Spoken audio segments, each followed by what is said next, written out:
when an entity steps into the shoes of government to perform an essential government function, it can and must be subject to the Public Records Act.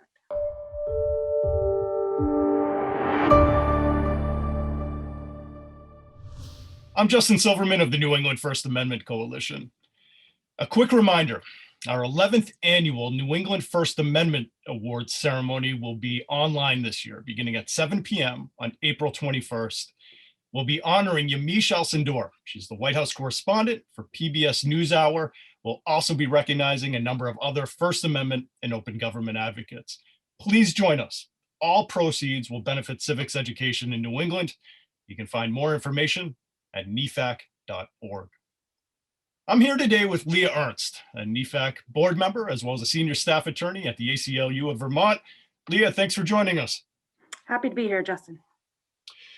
Leah, you and your colleagues at the ACLU recently filed an amicus brief in the state Supreme Court on behalf of NEFAC and other parties, arguing that certain private organizations should be subject to the public records law. Can you give us some background on this case and summarize for us the main legal arguments that you made? Sure. So the case is brought on behalf of the Human Rights Defense Center, which is a nonprofit that advocates for prisoners' rights.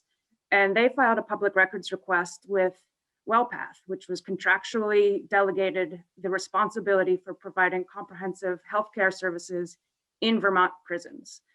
And the WellPath refused to provide the records, arguing as a private entity, it's not subject to the Public Records Act. And we argued, along with the plaintiffs in the case, that when an entity steps into the shoes of government to perform an essential government function, it can and must be subject to the Public Records Act. And why? Why should it be subject to the Public Records Act? I mean, what is at risk here if these organizations providing government functions aren't subject to that statute? What information are we not going to get, for example? Well, in this case, the information requested were documents related to legal claims and settlements that WellPath was providing inadequate medical care, that it wasn't performing its function under the contract with DOC adequately. And the state of Vermont spent $94 million on this contract. And Vermonters need to know whether that was money well spent. Was WellPath providing adequate medical care to those in Vermont custody? And is the argument for, is it for this case specifically, or would a favorable ruling apply to all private organizations in similar situations? Just how broad of a decision are we looking to get here? Yeah, that's a great question. So this is the first time that the Vermont Supreme Court will be weighing in on this. There's actually a pending case asking a similar question that was just argued a week or two ago. So the Supreme Court now has two cases on its docket asking when and whether public or private entities could be subject to the Public Records Act. And courts across the country have dealt with this question and have, throughout the country, we were talking about New Hampshire, Connecticut, Maine, Washington, Maryland, Tennessee, their courts have all held that under certain circumstances, private entities performing a government function must be subject to the Public Records Act. And the sort of consensus that has arisen around the country is a test that is called the functional equivalence test. Is the entity acting as the functional equivalent of the government?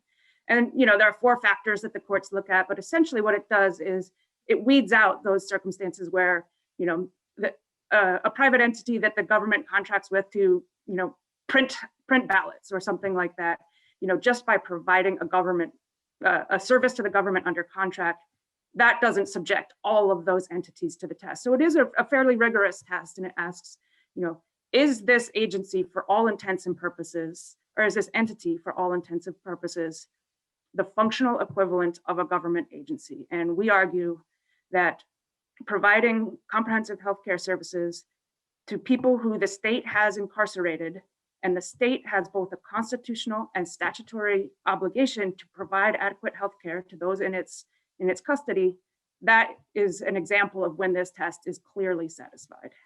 So we're not talking about every organization that government contracts with in its day-to-day business. We're talking about those organizations that government is spending a significant amount of money on, and those organizations that are providing services with, to put it simply, enormous consequence, that are providing services that are very significant to the welfare of, in this case, Vermont citizens, right?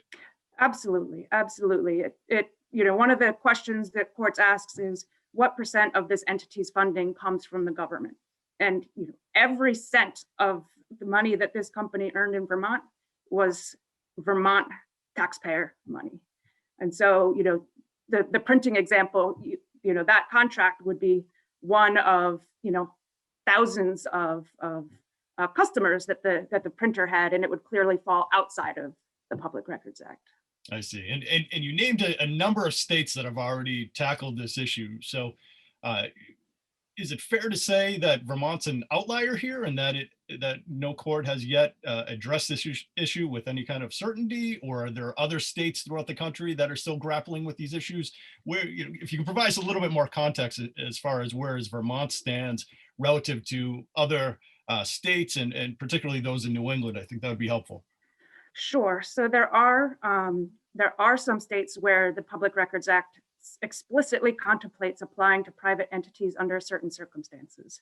Vermont is not one of those states. So among the states where the act is silent on the question, which all those states I mentioned, that's the case, the courts, all the Public Records Act statutes, including Vermont's, are meant to be interpreted liberally to provide for the greatest possible access to these records. And so the courts have taken that mandate seriously and said that the liberal reading of the Public Records Act requires that under appropriate circumstances, these private entities be subject to the Public Records Act.